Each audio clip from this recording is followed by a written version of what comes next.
Welcome back my dear students. कैसे हैं आप सब? खुदा से यही दुआ है आप जहां कहीं भी हो खैरियत से हो। तो पिछली क्लासेस में हम लोग फंडामेंटल्स ऑफ पार्टनरशिप को काफी कुछ डिस्कस कर चुके हैं। अब हम थोड़ा सा आगे बढ़ते हैं, रिकॉन्स्टिट्यूशन ऑफ पार्टनरशिप को डिस्कस करते हैं, जिसमें आपके एडमिशन, रिटायरमेंट और डेथ के केसेस आ जाते हैं। फाइनली डिसोल्यूशन ऑफ पार्टनरशिप है, जिसमें फर्म ही पूरी डिसॉल्व हो जाती है। तो without wasting any time let's get started. और सबसे पहली चीज जो हमें समझनी है यहाँ पर वो ये कि रिकॉन्स्टिट्यूशन ऑफ पार्टनरशिप का बेसिकली मतलब है क्या। अगर हम बात करें रिकॉन्स्टिट्यूशन की या रिफॉर्मेशन की या रीस्टैब्लिशमेंट की, व्हाट एक्चुअली दिस मीन, इसी को अभी हमें यहां पर समझना है। देखिए, जब भी कभी जिक्र आता है रिकॉन्स्टिट्यूशन का, तो रिकॉन्स्टिट्यूशन का मतलब सीधा होता है पार्टनरशिप डीड से। और अगर पुरानी पार्टनरशिप डीड जो पार्टनर्स के बीच में बनाई गई है, अगर उसको हम खत्म करते हैं और एक नई पार्टनरशिप डीड बनाते हैं, राइट, ये याद रखिएगा, अगर पार्टनरशिप डीड ओल्ड वाली खत्म करी जाती है और एक न्यू पार्टनरशिप डीड अगर पार्टनर्स में फॉर्म हो रही होती है, whatever the reason is, suppose कोई नए पार्टनर का एडमिशन हुआ है या कोई पार्टनर रिटायर हुआ है या किसी पार्टनर की डेथ हुई है, तो कोई भी रीजन हो, अगर पुरानी पार्टनरशिप डीड खत्म होकर एक नई पार्टनरशिप डीड बन रही है, तब हम कहते हैं पार्टनरशिप क्या हुई है, रिकॉन्स्टिट्यूट हुई है या रिफॉर्म हुई है, रीएस्टैब्लिश हुई है, राइट। तो इसमें केसेस कौन कौन से होंगे, तो वही आपके जो आने वाले टॉपिक्स हैं, चाहे वो एडमिशन ऑफ पार्टनर हो, रिटायरमेंट ऑफ पार्टनर हो, डेथ ऑफ पार्टनर हो। इनफैक्ट जो change in profit sharing ratio होता है, तो कई बार उसमें भी ऐसा समझ लिया जाता है पुरानी जीत खत्म करके एक नई जीत बनाई जा रही है, तो वो भी इंक्लूड कर लिया जाता है पार्टनरशिप के रिकॉन्स्टिट्यूशन में, ठीक है। तो डायरेक्टली हम आ जाते हैं अपने एडजस्टमेंट्स में कि कौन कौन से ऐसे एडजस्टमेंट्स हैं जो करना जरूरी होते हैं eight the time of reconstitution. पहले उन एडजस्टमेंट्स को थोड़ा सा समझते हैं और फिर स्टेप बाय स्टेप हम एक एक एडजस्टमेंट को कवर करेंगे। याद रखिएगा, ये एडजस्टमेंट जितना अच्छे से क्लियर होंगे उतना ही अच्छे से आप एडमिशन, रिटायरमेंट और डेथ को समझ पाओगे और आराम से इसके सवाल कर पाओगे। देखिए, पार्टनरशिप को टाइम देने के पीछे एक रीजन ये भी है कि पार्टनरशिप का वेटेज सबसे ज्यादा है आपके पूरे कोर्स में। 80 मार्क्स में अगर आप देखें तो ऑलमोस्ट 30 या 35 मार्क्स के आसपास इसका वेटेज आ जाता है, जो कि 50% से कुछ कम, मतलब 40 to 50% के आसपास इसका वेटेज है, ठीक है, 40% के आसपास। तो कौन कौन से ऐसे एडजस्टमेंट है जो करना जरूरी है at the time of reconstitution, इसको समझते हैं। तो adjustments which are very much required, सबसे पहला एडजस्टमेंट जो हमें करना होता है वो क्या है, प्रॉफिट शेयरिंग रेशियो वाला एडजस्टमेंट करना होता है, जिसमें हमें ज्यादातर न्यू प्रॉफिट शेयरिंग रेशियो या अगर बात करें सैक्रिफाइसिंग रेशियो और गेनिंग रेशियो, जो भी है कैलकुलेट करना पड़ता है। दूसरा अगर हम समझना चाहें तो एडजस्टमेंट ऑफ गुडविल किया जाता है। तीसरा अगर हम समझना चाहें तो revaluation of assets and liabilities किया जाता है। चौथा अगर हम समझना चाहें तो accumulated profit loss and reserves का एडजस्टमेंट करना होता है। And last one is the adjustment of capital. तो ये सारे एडजस्टमेंट्स जो करना जरूरी होते हैं, सबसे पहला है हमारा प्रॉफिट शेयरिंग रेशियो एडजस्टमेंट।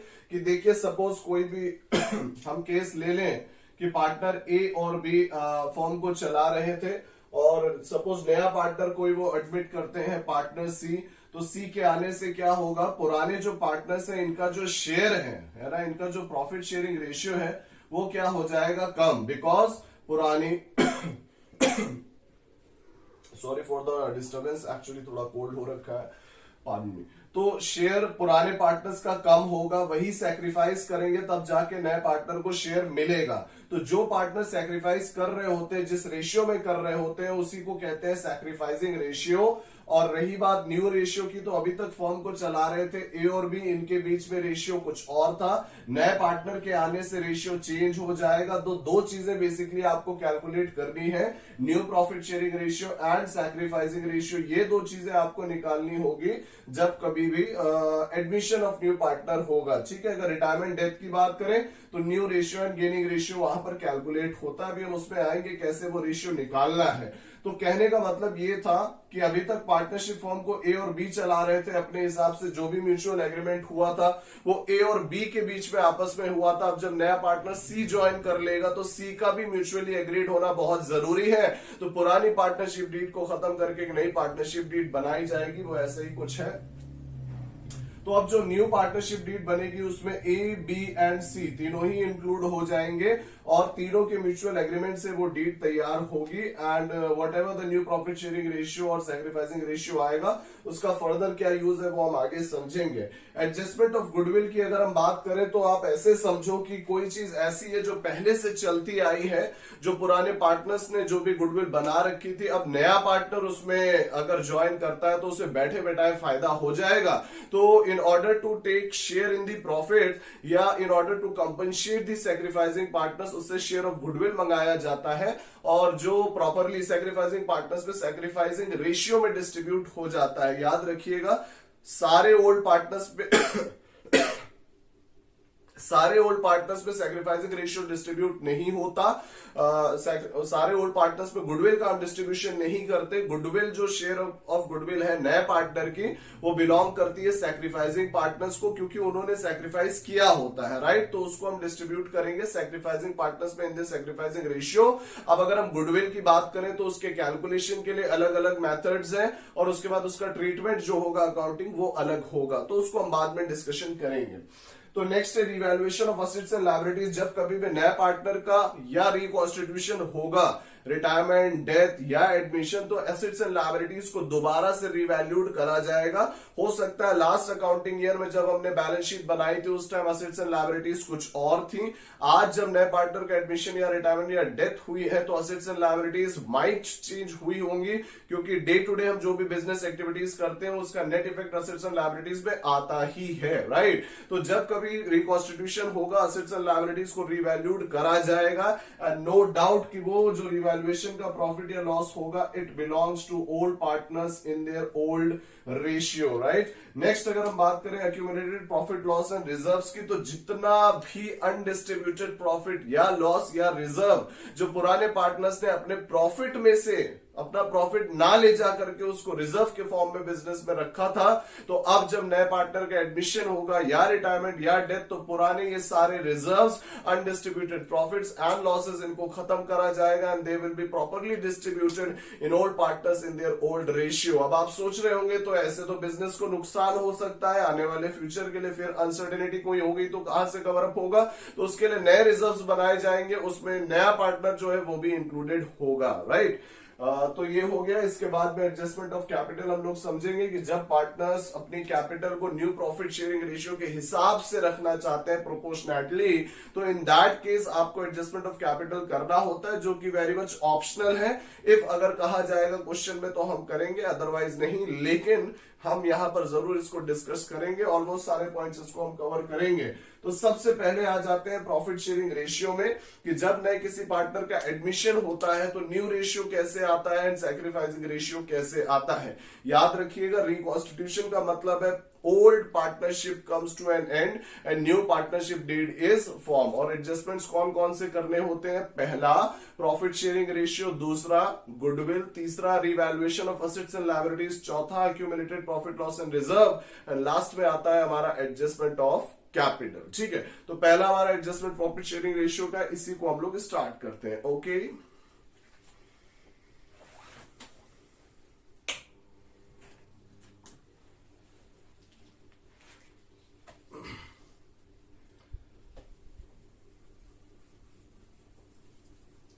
तो इसके लिए एक एग्जांपल लेते हैं प्रॉफिट शेयरिंग रेशियो वाले के लिए, तो और बेटर आपको समझ में आएगा।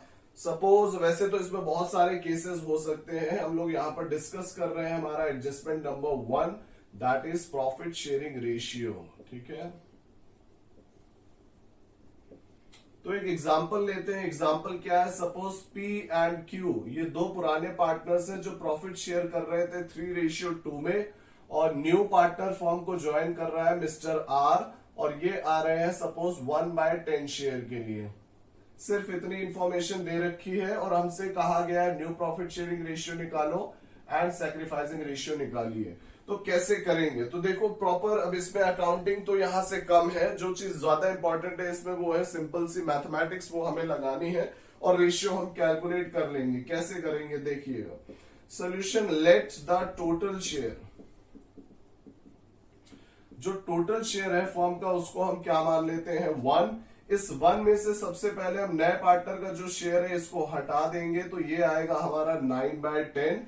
ये जो 9/10 शेयर बच रहा है वो किसको बिलोंग करता है, तो ये जो 9/10 शेयर है ये बिलोंग करता है पार्टनर पी को एंड क्यू को, क्योंकि 1/10 तो हम पार्टनर आर का अलग कर चुके हैं। तो अब अगर ये क्वेश्चन उठता है कि भाई इस 9/10 को पी और क्यू में किस रेशियो में बांटे, तो जो इनके आपस का ओल्ड रेशियो है 3:2, इसी में हम इस 9/10 को बांट देंगे, वो काफी हद तक सही रहेगा। तो पी को शेयर मिलेगा 9/10 का 3/5 और Q को शेयर मिलेगा 9/10 का 2/5। इसको अगर हम छोटा करना चाहें बाद में करते हैं, 9 3 27/50, 18/50। और पार्टनर R की बात करें तो इसको भी यहां नीचे हम लिख देते हैं। क्यों लिख रहे हैं? Because we have to make the denominator same as per mathematics rule, तो 5/50। अब अगर हम देखें तो न्यू रेशियो हमारा पार्टनर पी क्यू और आर में क्या आ रहा है, 27:18:5। 27 और 18 होता है 45, 45 और 5 होता है 50। तो ये आ गया हमारा new profit sharing ratio partner P Q और आर में। अभी तक बिजनेस चल रहा था 3:2 के हिसाब से, अब बिजनेस चलेगा 27:18:5 के हिसाब से। अगर बात करें सैक्रिफाइसिंग रेशियो की, तो सैक्रिफाइसिंग रेशियो के लिए एक सिंपल सा फॉर्मूला है, फॉर्मूला याद करने की जरूरत नहीं है। तो आप भी समझते हैं कि भाई पहले किसी की चीज ज्यादा थी, बाद में अगर वो कम हो गई है तो ओल्ड माइनस न्यू करोगे तो पता चलेगा कितना सैक्रिफाइस हुआ है। तो पार्टनर पी की बात करें तो पार्टनर पी का ओल्ड रेशियो है हमारा 3/5 और न्यू रेशियो है 27/50। ऐसी पार्टनर क्यू की बात करें तो 2/5 माइनस 18/50, जो कि आगे अगर हम देखें सॉल्व करने पे तो ये आएगा अराउंड 30 माइनस 27, 20 माइनस 18, तो ये आएगा 3/50 एंड ये आएगा 2/50।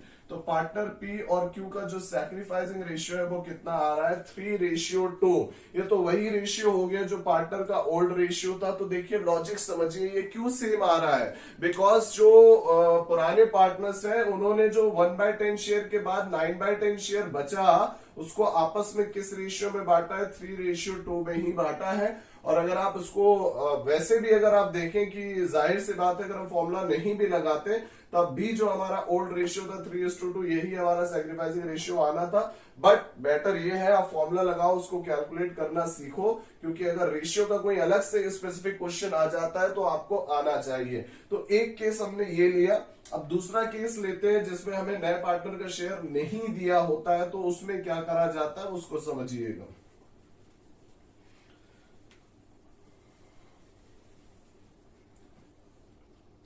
तो दूसरा केस हम लोग ले लेते हैं, सपोज पी एंड क्यू 3:2 में प्रॉफिट शेयर कर रहे हैं। नए पार्टनर आए हैं मिस्टर आर, ये नहीं पता कितने शेयर के लिए आए हैं, और पार्टनर पी ने कहा है कि वो अपने शेयर का 40% सैक्रिफाइस करेंगे इन फेवर ऑफ आर, और क्यू ने कहा है ही विल सैक्रिफाइस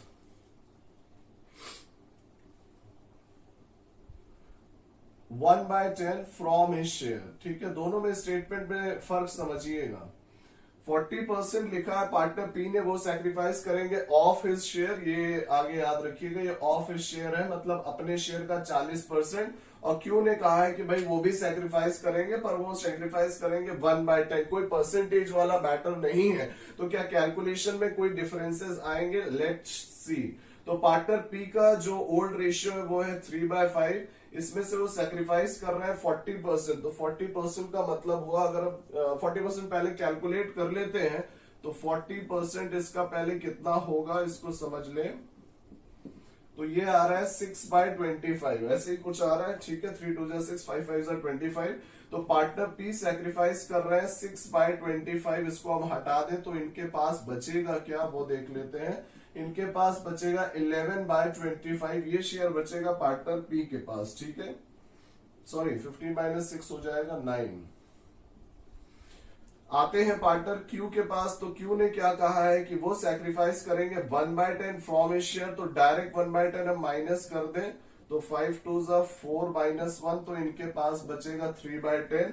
और पार्टनर आर की बात करें तो पी से इन्हें मिला है 6/25 और क्यू से इन्हें मिला है 1/10। इस हिसाब से अगर हम देखें तो इनका रेशियो आएगा ऐड करने पे। ऐड क्यों कर रहे हैं, ये पी से मिला ये क्यू से मिला, तो टोटल इनको कितना मिला 12 + 5, तो ये आएगा 17/50 है शेयर जो पार्टनर आर को टोटल मिला। डिनोमिनेटर्स की बात करें तो इसको हम 2 से मल्टीप्लाई कर दें 18/50, इसको हम 5 से मल्टीप्लाई कर दें तो 15/50, और ये तो ऑलरेडी है ही। तो इस हिसाब से जो हमारा न्यू रेशियो आ रहा है वो कितना आएगा partner P Q and R में, तो रेशियो आएगा 18:15:17, ठीक है। 18 और 15 हुआ 33 और 17 हुआ 50, तो नया रेशियो जो हमारा बन रहा है पार्टनर्स के बीच में वो है 18:15:17, ठीक है। अगर हम बात करें सैक्रिफाइसिंग रेशियो की, तो पी ने सैक्रिफाइस किया है 6/25, पार्टनर क्यू ने सैक्रिफाइस किया है 1/10, 6/25 और 1/10। क्या दोनों के डिनोमिनेटर सेम है? नहीं। 50 बना लेते हैं, तो ये होगा 25 2 ज़ा 50, 10 5 ज़ा, ऊपर भी आएगा 5, और ये हो जाएगा 6 2 ज़ा 12। तो सैक्रिफाइसिंग रेशियो जो पार्टनर पी और क्यू का आ रहा है वो कितना आ रहा है 12:5। देखिए वैसे तो इसमें दिया था किस पार्टनर ने कितना सैक्रिफाइस किया है, पार्टनर पी ने 40% सैक्रिफाइस किया था अपने शेयर का। 40% जो 6/25 था यही वो शेयर है जो पी ने सैक्रिफाइस किया, और क्यू ने सैक्रिफाइस किया था 1/10, ये वो शेयर है जो क्यू ने सैक्रिफाइस किया, तो ये लिखा है 1/10। डिनोमिनेटर हमने सेम कर लिया, पता चल गया किसने कितना क्या सैक्रिफाइसिंग रेशियो था 12:5। बाकी अगर हम बात करें न्यू रेशियो की कि न्यू रेशियो कैसे आया है, तो देखिए पी का ओल्ड रेशियो था 3/5 और लिखा था ऑफ हिज शेयर, तो 40% ऑफ हिज शेयर पहले पता होना चाहिए 40% होता क्या है। तो 40% हमने इसको कैलकुलेट किया, आया 6/25, इनके शेयर से माइनस किया, बचा 9/25। ये है न्यू रेशियो पार्टनर पी का। क्यू के केस में मल्टीप्लाई करके फिर माइनस क्यों नहीं किया, क्योंकि डायरेक्ट लिखा था फ्रॉम हिज शेयर, तो हमने डायरेक्ट इसको माइनस कर दिया, तो पता चल गया क्यू का नया रेशियो जो बनेगा वो कितना बना 3/10। और पार्टनर आर में हमने इन दोनों का टोटल कर दिया, तो इसका टोटल शेयर 17/50, और तीनों का डिनोमिनेटर सेम करके रेशियो क्या हमारा बन रहा है 18:15:17। तो ऐसे केसेस भी आ सकते हैं कि भाई जिसमें या तो बस नए पार्टनर का शेयर दिया हो, न्यू रेशियो पूछेंगे या सैक्रिफाइसिंग रेशियो पूछेंगे, या ऐसा हो सकता है कि ओल्ड पार्टनर्स ने कितना क्या सैक्रिफाइस किया वो अलग से दिया हो। तो इन दैट केस मोस्टली अगर ऐसा कोई केस आता है तो जो ओल्ड रेशियो होता है वो सैक्रिफाइसिंग रेशियो नहीं आता, क्योंकि अलग अलग वहां पर सैक्रिफाइस उन्होंने किया होता है, अलग अलग प्रोपोर्शनैलिटी, तो इस तरीके से वो कैलकुलेट होगा। क्या यहाँ पे हम फॉर्मूला लगाते सैक्रिफाइसिंग रेशियो का ओल्ड माइनस न्यू करके, तो क्या आंसर 12:5 नहीं आता? आप करके देखिएगा, आंसर 12:5 ही आएगा। वो मैंने आपको एक शॉर्टकट बताया। आप ओल्ड रेशियो ले लो पार्टनर पी का 3/5, नया रेशियो ले लो पार्टनर पी का 18/50, कैलकुलेट कर लीजिए, you will get the answer as 12/50। Similarly partner Q के लिए 2/5 ओल्ड रेशियो, न्यू रेशियो 15/50, आपको आंसर मिल जाएगा 5/50।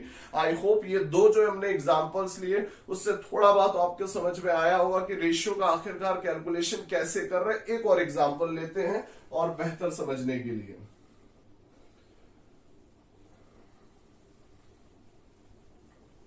देखिए किसी भी चीज के जितनी तरह के क्वेश्चन आप लगा सकते हैं उतना ही वो टॉपिक क्लियर होता है।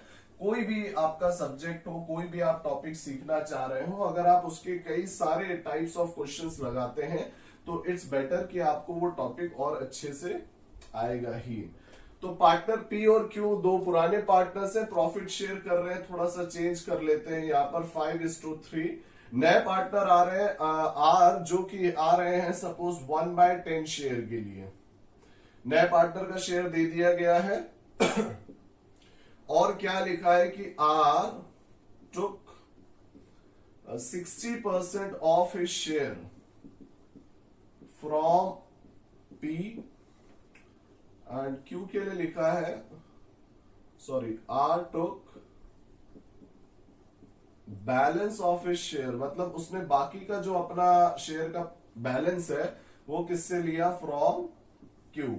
ठीक है, तो ये अगर सिचुएशन है और न्यू रेशियो सैक्रिफाइसिंग रेशियो में निकालना है तो कैसे करेंगे? सिंपल है, देखो बॉस, आप स्टेटमेंट के हिसाब से बस चलिए क्या दिया है, पार्टनर आर ने अपने शेयर का 60% पी से लिया है, तो भाई एज इट इज इसकी हम इक्वेशन बनाए तो पार्टनर आर का शेयर है 1/10, इसका 60% मतलब 6/10, मतलब 6/100, राइट। ये किससे लिया है, ये इन्होंने लिया है पार्टनर पी से, ठीक है। आर का ही अगर हम देखें 1/10 का तो 60% पी से लिया है, तो 40% मतलब 4/10, अगर हम बात करें तो 4/100 ये लिया है पार्टनर क्यू से। तो आर ने किससे कितना लिया है ये तो पता चल गया, और इसी से ही सैक्रिफाइसिंग रेशियो भी आप बना सकते हो, 6:4 मतलब 3:2 सैक्रिफाइसिंग आएगा। अब रही बात कैलकुलेशन की, तो देखो कैसे करेंगे। पार्टनर पी के पास शेयर था कितना, 5/8, इन्होंने कितना आर को दे दिया, तो आर ने जो पी से लिया वही तो पी ने सैक्रिफाइस किया होगा आर को, 6/100 इन्होंने सैक्रिफाइस कर दिया। पार्टनर क्यू की बात करें तो इनका शेयर है 3/8, इन्होंने सैक्रिफाइस कर दिया 4/100। थोड़े बड़े नंबर्स हैं पर परेशान मत होइए, आंसर आ जाएगा। 8 और 100 की बात करें तो एलसीएम आएगा हमारा 100, सॉरी कुछ और ले लेते हैं यहां पर तो कि कैलकुलेशन आसान हो जाए। तो 8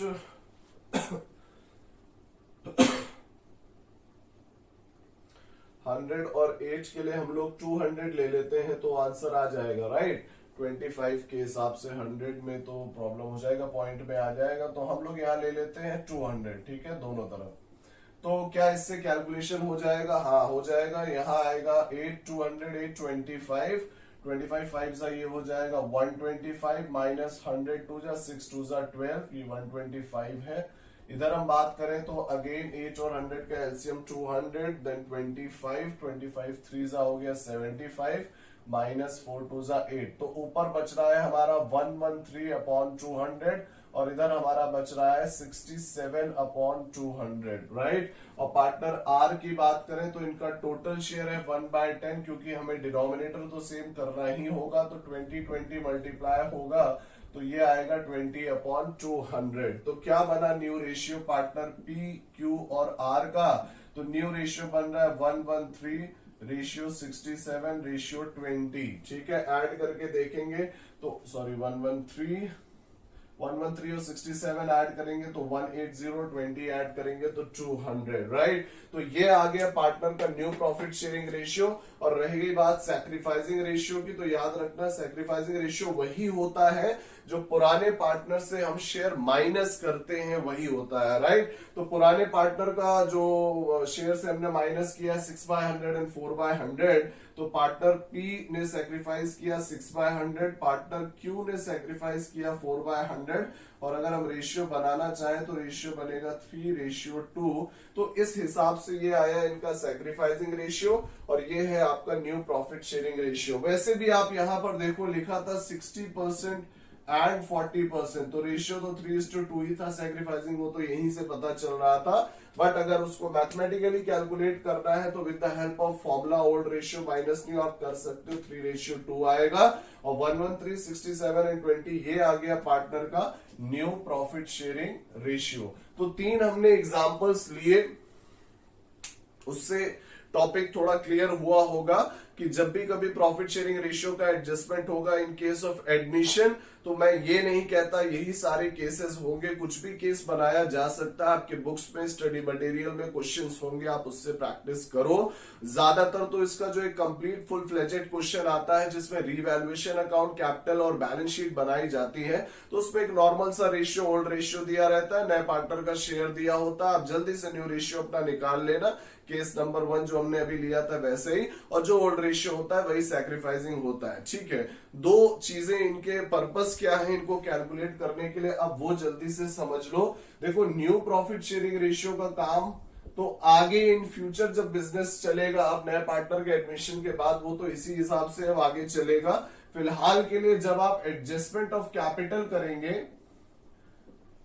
तो तो वहां पे इसका यूज रहेगा कि पार्टनर्स को अपनी कैपिटल एडजस्ट करनी होती है न्यू रेशियो के हिसाब से। किसी की कैपिटल ज्यादा है, प्रॉफिट कम है, कैपिटल कम है, प्रॉफिट ज्यादा है, तो इस चीज को ओवरकम करने के लिए हम क्या करते हैं, adjustment of capital. In that total capital is calculated and duly distributed in new profit sharing ratio, then by way of either cash bringing in or cash taking out or through current account adjustment of capital किया जाता है, right. पुराने capitals और new capital के difference को। Sacrificing ratio की बात करें तो इसको जब एडजस्टमेंट ऑफ गुडविल करा जाएगा, सिर्फ वहां पर यूज करा जाएगा कि जो भी नया पार्टनर, जैसे आर है, शेयर ऑफ कैपिटल लेकर आएंगे, वो तो उनकी कैपिटल है भाई, बिजनेस में पार्टनर बनना है, कैपिटल तो देना होगा, लेकिन जो शेयर ऑफ गुडविल लेकर आएंगे वो डिस्ट्रीब्यूट हो जाती है सैक्रिफाइसिंग पार्टनर्स में इन दियर सैक्रिफाइसिंग रेशियो। कई बार वो गुडविल नहीं लाते हैं, इन काइंड भी नहीं लाते हैं, तो करंट अकाउंट खोल करके उनका पैसा सैक्रिफाइसिंग पार्टनर्स को तो क्रेडिट कर दिया जाता है और फ्यूचर में उनसे मंगाया जाता है नए पार्टनर से, ठीक है। तो न्यू रेशियो का काम एडजस्टमेंट ऑफ कैपिटल में होगा, सैक्रिफाइसिंग रेशियो का काम होगा एडजस्टमेंट ऑफ गुडविल में। अब हम क्या करेंगे, आगे हम समझ लेंगे किसी और वीडियो में कि गुडविल की पूरी थ्योरी कवर कर लेंगे, गुडविल क्या है, कैसे कैलकुलेट होती है, उसके 3 मेथड्स हैं, average profit, super profit and capitalisation method, उसको हम डिस्कस करेंगे। ज्यादातर जो गुडविल कैलकुलेशन के लिए मेथड आता है वो आप एवरेज प्रॉफिट मेथड की हेल्प से गुडविल निकाल सकते हो, और फिर गुडविल निकाल के नए पार्टनर का शेयर कैलकुलेट करा जाएगा, और फिर वही पैसा नया पार्टनर गुडविल का लेकर आता है, जो ड्यूली हम डिस्ट्रीब्यूट कर देते हैं सैक्रिफाइसिंग पार्टनर्स में इन देयर सैक्रिफाइसिंग रेशियो। तो बेसिकली गुडविल का क्या ट्रीटमेंट होगा वो मैं आपको यहां पर बता दे रहा हूं, उसकी कैलकुलेशन, उसकी थ्योरी वो हम बाद में डिस्कस कर लेंगे, अभी फिलहाल आप ये प्रैक्टिस करिएगा। तो गुडविल के लिए क्या करेंगे, यही एग्जांपल कंटिन्यू करते हैं। देखिए ये तो पता है कि जो नया पार्टनर है, जैसे पार्टनर आर है, इनसे कहा जाएगा कि भाई सबसे पहले तो शेयर ऑफ कैपिटल लेके आओ, तभी हम आपको 1/10 शेयर देंगे। दूसरा, इनसे कहा जाएगा शेयर ऑफ गुडविल लेकर आओ। तो गुडविल मंगाने को तो पूरी गुडविल इनसे मंगाई जा सकती है, शेयर ऑफ गुडविल क्यों, तो देखो पूरी गुडविल तो पूरे फर्म की गुडविल है, ये सारा प्रॉफिट खुद तो ले नहीं रहे, इसमें पुराने पार्टनर्स भी शेयर ले रहे हैं, तो जितने शेयर के लिए आ रहे हैं उतना ही शेयर ऑफ गुडविल ये लेकर आएंगे, और जो भी ये शेयर ऑफ गुडविल लेकर आएंगे it will be duly distributed in sacrificing partners in there sacrificing ratio. अगर हम बात करें कैपिटल की, तो कैपिटल तो पुराने की भी डिस्ट्रीब्यूट नहीं हुई थी, नई की क्यों होगी, कैपिटल क्यों ही डिस्ट्रीब्यूट होगी। आप ओनर हो, जो पैसा आप लगाओगे वो कैपिटल करके दिखाया जाएगा, जब आप रिटायर होगे या इन केस अगर डेथ होती है तो पैसा एग्जीक्यूटर को पे आउट कर दिया जाता है। तो शेयर कैपिटल कभी भी किसी में डिस्ट्रीब्यूट नहीं होती, जो भी पार्टनर की कैपिटल है वो उसके कैपिटल अकाउंट में शो होगी। गुडविल का पैसा सैक्रिफाइसिंग पार्टनर्स में सैक्रिफाइसिंग रेशियो में क्या होगा, डिस्ट्रीब्यूट, ठीक है। अकाउंटिंग ट्रीटमेंट इसका देख लीजिए, यहां पर हम गुडविल की बात कर रहे हैं, उसकी कैलकुलेशन, शेयर ऑफ गुडविल कैसे निकालेंगे, डिस्ट्रीब्यूट कैसे होगा बाद में समझेंगे। अभी 2 एंट्रीज समझिए। नया पार्टनर जब कैपिटल लेकर आएगा तो एंट्री होगी कैश अकाउंट डेबिट या bank account debit to new partner R है तो टू आर्स कैपिटल अकाउंट, और सॉरी, और इसी में जो गुडविल का पैसा वो लेकर आ रहे हैं तो to premium for goodwill account, ठीक है। मैं दोनों ही केसेस आपको बता दूंगा, अगर गुडविल लाता है तो और नहीं लाता है तो। ये वो केस है when he brings goodwill in cash or in kind. तो नया पार्टनर जो कैपिटल लाएगा cash account debit to R's capital account, और जो गुडविल लाएगा तो to premium for goodwill account. And in next entry premium for goodwill account जो है इसको हम क्लोज करेंगे, और ये कैसे क्लोज होगा, by distributing this amount in sacrificing partners in their sacrificing ratio। तो एंट्री होगी premium for goodwill account debit to, किस में डिस्ट्रीब्यूट होगा, to P's capital account to Q's capital account, ठीक है। रेशियो तो अभी हमने कैलकुलेट किया था, सैक्रिफाइसिंग रेशियो मेरे ख्याल से 3:2 आ रहा था। तो सपोज अगर वो गुडविल 10,000 लेकर आ रहा है तो 6,000 पैसा मिल जाएगा पार्टनर पी को और 4,000 मिल जाएगा पार्टनर क्यू को। व्हाट इफ कि अगर वो गुडविल का पैसा, प्रीमियम फॉर गुडविल अगर वो नहीं ला रहा होता है, नॉट ब्रिंग, तो इन दैट केस क्या चेंज हो जाएगा उसको समझ लीजिए। If new partner does not bring his share of goodwill, तो क्या इसको जाने देंगे कि इसमें भी ट्रीटमेंट होगा? तो भैया ऐसा है कि जाने तो नहीं दिया जाएगा। हाँ, ये कर सकते हैं कि नए पार्टनर आपका हम एक फिलहाल के लिए करंट अकाउंट ओपन कर दे रहे हैं, इन फ्यूचर आप वो पैसा लाके फर्म को दे दीजिएगा। बिजनेस के लिए वो असेट्स है, आपके लिए वो लायबिलिटी रहेगी। तो नया पार्टनर है आर, तो जो भी गुडविल का पैसा बना होगा हम उसको करेंगे debit, R's current account debit to, किसमें डिस्ट्रीब्यूट होगा? टू पीज कैपिटल अकाउंट और टू क्यूज कैपिटल अकाउंट। ठीक है, तो चाहे वो गुडविल का पैसा ला रहे हो या ना ला रहे हो, फ्यूचर में लाकर देंगे। पार्टनर पी और क्यू को तो बेनिफिट गुडविल का मिल के ही रहेगा और वो उनके अकाउंट में क्रेडिट कर दिया जाता है। रह गई बात आर के करंट अकाउंट की, तो वो अपीयर हो जाएगा कहां पर? बैलेंस शीट के एसेट साइड में, क्योंकि अब ये पैसा बिजनेस में फ्यूचर में आर लाकर देंगे। तो आई होप गुडविल का ये जो ट्रीटमेंट है ये आपको पता चल गया होगा। गुडविल को कैलकुलेट कैसे करेंगे, मेथड्स अलग अलग कौन से हैं, किसमें क्या स्टेप्स है, उसको नेक्स्ट वीडियो में हम कवर करेंगे। अब शुरुआत हो गई है, आने वाले और भी टॉपिक्स जल्दी जल्दी खत्म हो जाएंगे। थोड़ा सा आगे और समझ लेते हैं, गुडविल पे हम बाद में आ जाएंगे, थोड़ा ये लेंदी है तो उसको बाद में कवर करते हैं। नेक्स्ट हम आ जाते हैं revaluation of assets and liabilities में। ठीक है,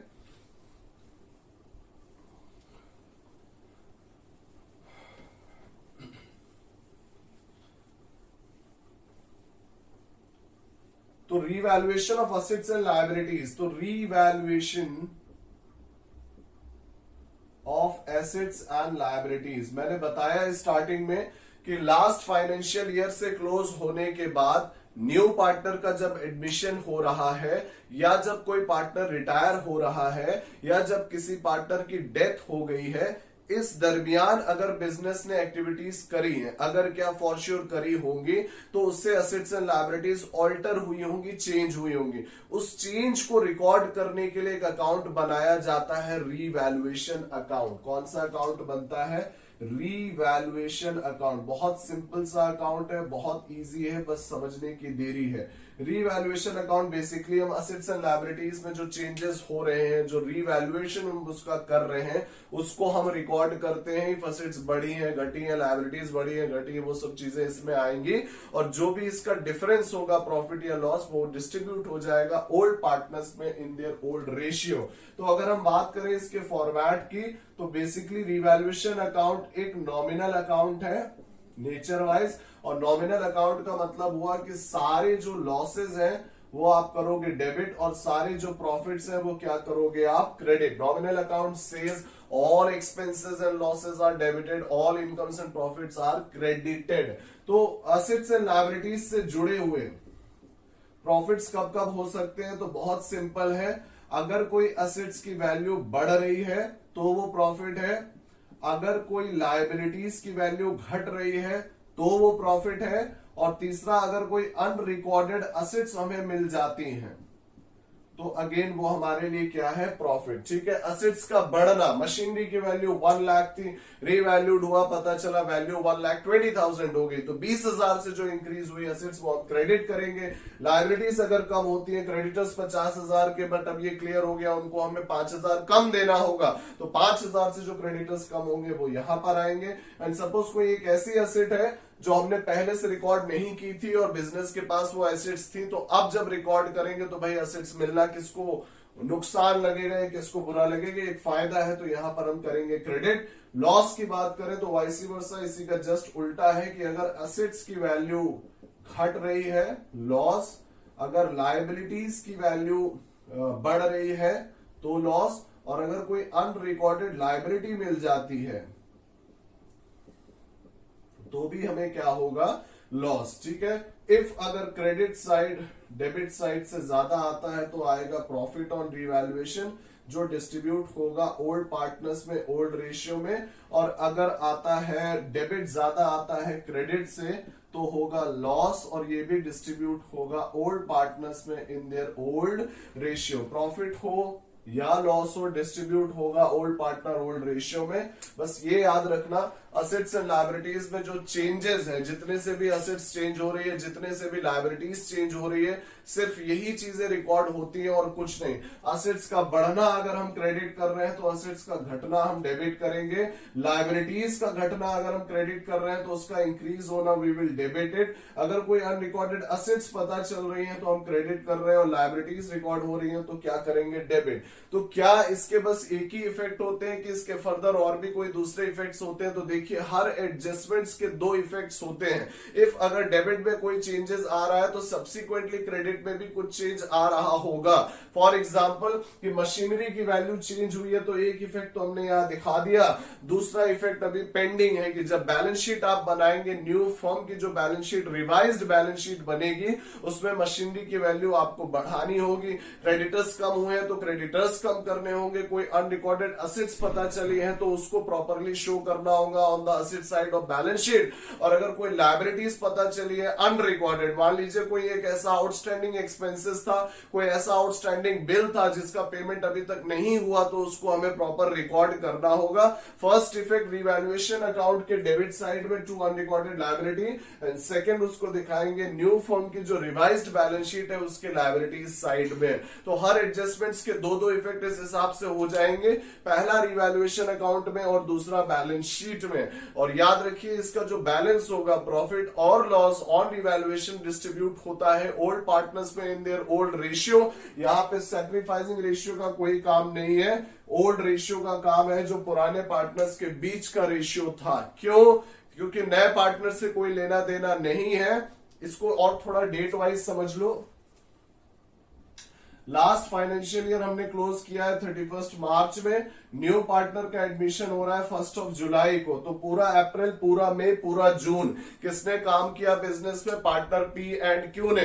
जो भी असेट्स एंड लायबिलिटीज रिवैल्यूड होगी उसका प्रॉफिट एंड लॉस भी किसमें डिस्ट्रीब्यूट होगा? पार्टनर्स पी एंड क्यू में। तो कोई तर्क नहीं है नए पार्टनर को उसमें शामिल करने का। तो इसीलिए old partners in their old ratio distribute होगा प्रॉफिट और लॉस ऑन रिवैल्यूएशन। ठीक है, तो इस तरीके से रिवैल्यूएशन अकाउंट बनेगा। I am just telling you the format कैसे ये बनता है, क्या क्रेडिट में आता है, क्या डेबिट में आएगा। कोशिश ये होगी in next video, in next class की हमें कंप्लीट कॉम्प्रिहेंसिव क्वेश्चन लें, उसमें रिवैल्यूएशन भी, कैपिटल भी और बैलेंस शीट भी, इसको कवर करें, बिकॉज टाइम है कम और रिवीजन करना है ज्यादा।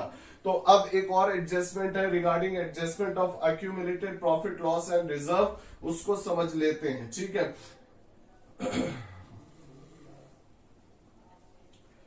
तो adjustment of accumulated profit loss and reserve की बात करें तो बेसिकली बिजनेस में रिजर्व्स मेंटेन किए जाते हैं to strengthen the financial position of the business. Business में रिजर्व्स भी बनते हैं, बिजनेस में प्रोविजंस भी बनते हैं।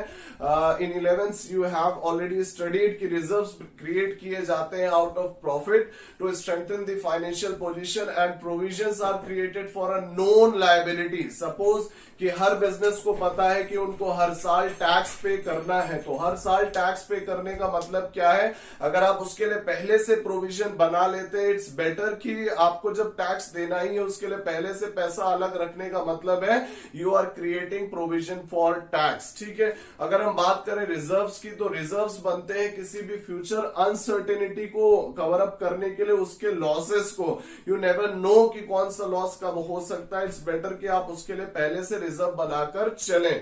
कौन कौन से रिजर्व्स है जो पार्टनर्स क्रिएट कर सकते हैं? Let's take an example. तो रिजर्व्स की कैटेगरी में सबसे पहले आ जाता है हमारा जनरल रिजर्व। तो जनरल रिजर्व एक ऐसा रिजर्व होता है जो कहीं पर भी इस्तेमाल हो सकता है किसी भी पर्पस के लिए। It is not maintain for a specific purpose, right. दूसरा हो सकता है कॉन्टिजेंसी रिजर्व्स। तो जनरल रिजर्व हो गया फर्स्ट में, दूसरा है हमारा कॉन्टिजेंसी रिजर्व, तीसरा अगर हम बात करें तो वो हो सकता है वर्कमैन कॉम्पनसेशन रिजर्व। ठीक है, तो वर्कमैन कॉम्पनसेशन रिजर्व नाम से ही पता चल रहा है ये वो रिजर्व है जो यूज होगा वर्कर्स को कॉम्पनसेट करने के लिए। बिजनेस में बहुत चांसेस है कि वर्कर्स को किसी तरह के they can meet through an accident, मतलब वो कहीं इन्वॉल्व हो सकते हैं फैक्ट्री में ड्यूरिंग वर्किंग आवर, कोई एक्सीडेंट उनके साथ हो सकता है मशीन से रिलेटेड, तो उनके लॉसेस को कवर अप करने के लिए, कंपनसेट करने के लिए रिजर्व्स बनते हैं।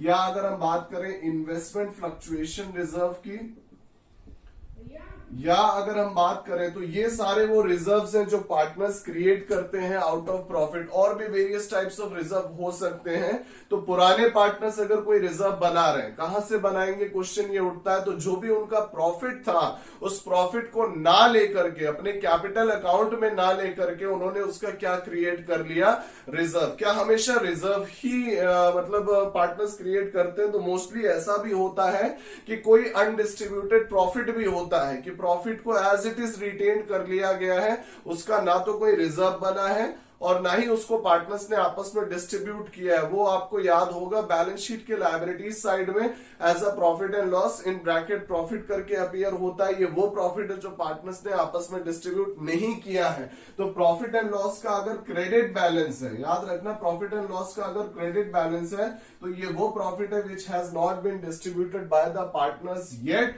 तो ये वो चीजें हैं जो पार्टनर्स एक तरीके से अक्यूमुलेट करके रखते हैं over the period of time.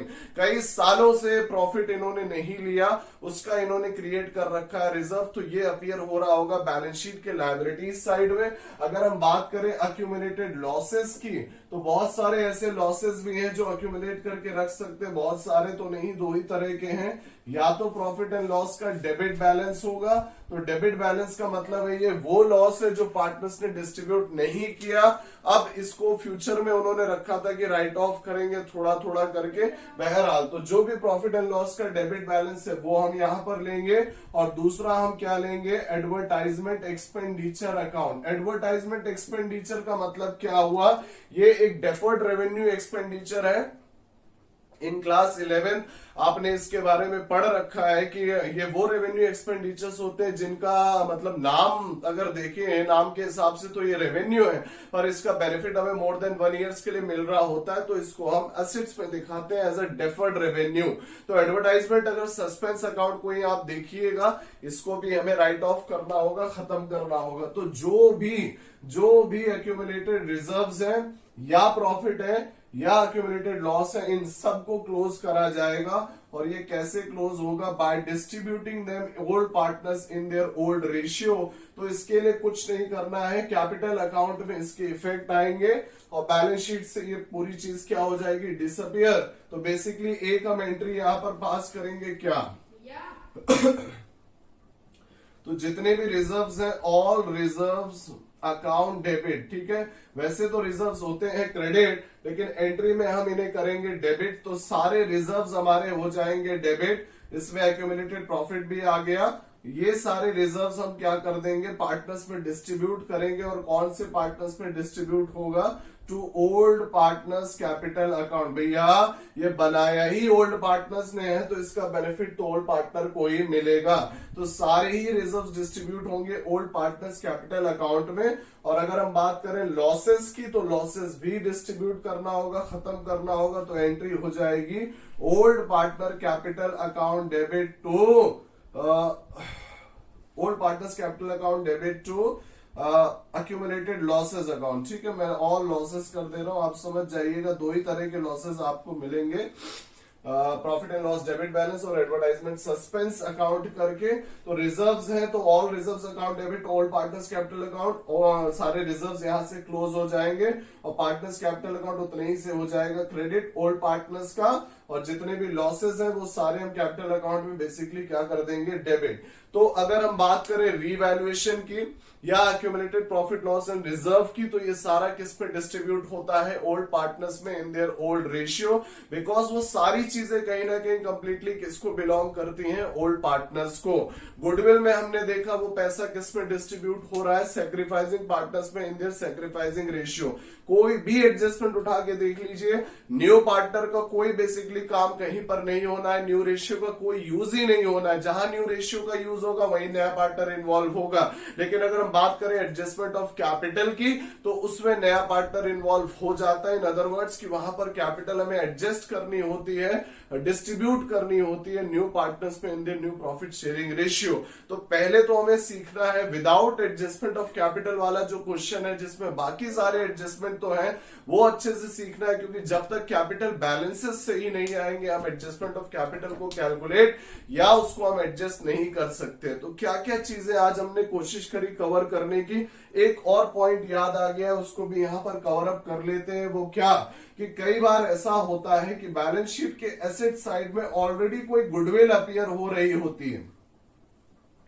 तो बैलेंस शीट के एसेट साइड में अगर कोई गुडविल अपीयर है पहले से, ओल्ड बैलेंस शीट की मैं बात कर रहा हूं, ठीक है, अगर कोई गुडविल यहां पर पहले से अपीयर है, इसका मतलब क्या है? तो इसका मतलब ये है, ये वो गुडविल है जो ओल्ड पार्टनर्स पहले ही इसका बेनिफिट ले चुके हैं। तो अब जब नए पार्टनर का एडमिशन होगा या रिटायरमेंट या डेथ, इस गुडविल अकाउंट को हमें प्रॉपरली करना होगा क्लोज। और गुडविल अकाउंट क्लोज करने के लिए एंट्री क्या होगी?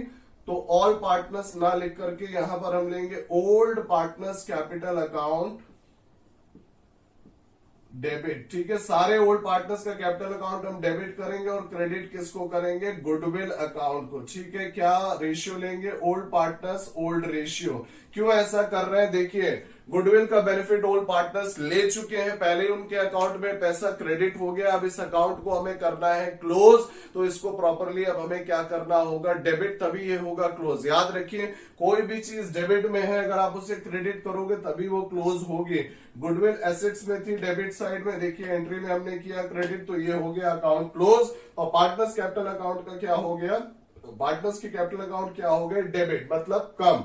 तो old partners in old ratio और गुडविल को कर देंगे डिस्ट्रीब्यूट। तो क्या क्या चीजें इसमें हमने कवर करी आज इस वीडियो में? पहला हमने समझा रिकॉन्स्टिट्यूशन का मतलब क्या है, कि जब कभी पुरानी पार्टनरशिप डीड खत्म होकर एक नई पार्टनरशिप डीड बनती है, उससे कहते हैं reconstitution. What are the adjustments जो करे जाते हैं, उससे पहले इंपॉर्टेंट है वो केसेस कौन से हैं रिकॉन्स्टिट्यूशन के। तो वो एडमिशन है, रिटायरमेंट है, डेथ है, और डिसोल्यूशन में तो खैर फॉर्म का ही डिसॉल्व हो जाना होता है।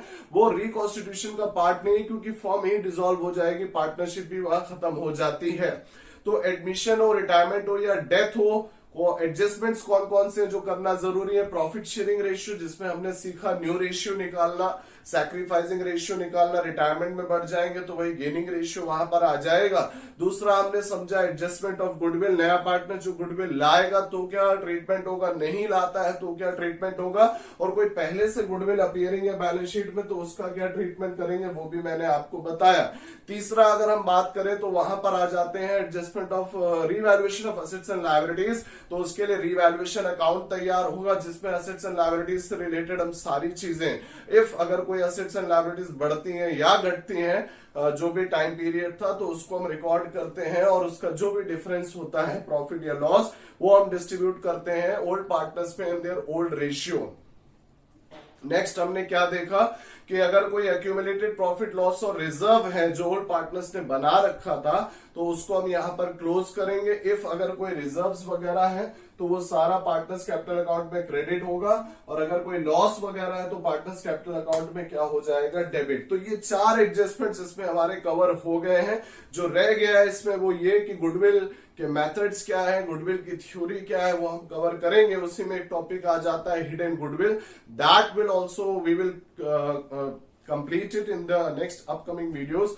तो ये सारी चीजें, उसके बाद एक कॉम्प्रिहेंसिव क्वेश्चन लेंगे कंप्लीट, जिसमें revaluation account, partners capital account और बैलेंस शीट, ये तीनों चीजें हम बनाना सीखेंगे।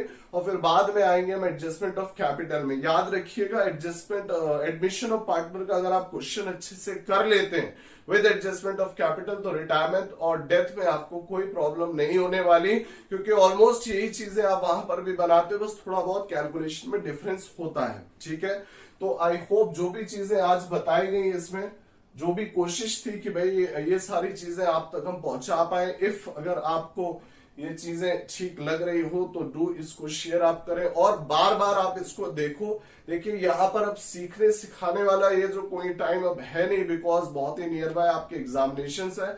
जितना हो सके कोशिश करो, जो सीखा है उसको रिवाइज करो, और इफ कुछ भी नहीं पता था तो जरूर कुछ सीखिए ताकि आने वाले एग्जाम्स में आप कुछ लिख सकें। तो मिलते हैं नेक्स्ट वीडियो में, तब तक अपना और अपनों का ख्याल रखिएगा, दुआओं में याद रखिएगा। जय हिंद।